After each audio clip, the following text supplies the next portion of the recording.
এক মাস গোয়েন্দা নজরদারির পর শুক্রবার গভীর রাতে রাজশাহী নগরীর কাদিরগঞ্জে ডক্টর ইংলিশ কোচিং সেন্টার ঘিরে রাখে সেনাবাহিনী। শনিবার বিকেল 4টায় শেষ হয় 16 ঘণ্টাব্যাপী অভিযান। 3টি আগ্নেয়াস্ত্র, গুলি, রিভলভার, বিদেশি এয়ারগান, জিপিএস, ওয়াকি-টওয়াকি, বাইনোকুলার ও বোমা তৈরির সরঞ্জাম উদ্ধার করে সেনাবাহিনী।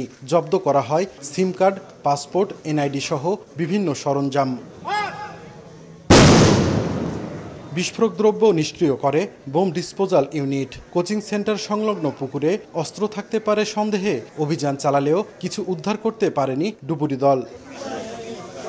কোচিং সেন্টারটির মালিক রাজশাহী মহানগর বিএনপির সাবেক সহসভাপতি শফিউল আলমের ছেলে মোন্তাসিরুল আলম অনিন্দ। তাকে আটক করে পুলিশের কাছে হস্তান্তর করে সেনাবাহিনী। এর আগে হলি আর্টিজানে সন্ত্রাসী হামলার পর জঙ্গি সন্দেহে এবং রাজশাহী বিশ্ববিদ্যালয়ের শিক্ষক রেজাউল করিম সিদ্দিকী হত্যা মামলায় গ্রেপ্তার হয়েছিল অনিন্দ। কোচিং সেন্টার থেকে সন্দেহভাজন হিসেবে আরও 2 জনকে আটক করা হয়। কোচিং সেন্টারের আড়ালে অস্ত্র বোমা মজুতের খবরে হতবাক এলাকাবাসী।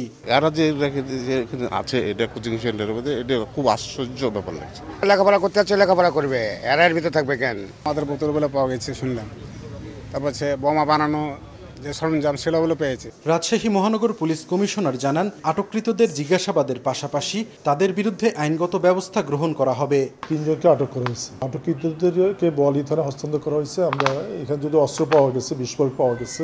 অভিযুক্তরা বৈষম্য বিরোধী ছাত্রদের আন্দোলন বিরোধী ছিল বলে জানান পুলিশ কমিশনার। আন্দোলনের ছাত্রদের বিপক্ষে তাদের অবস্থান ছিল।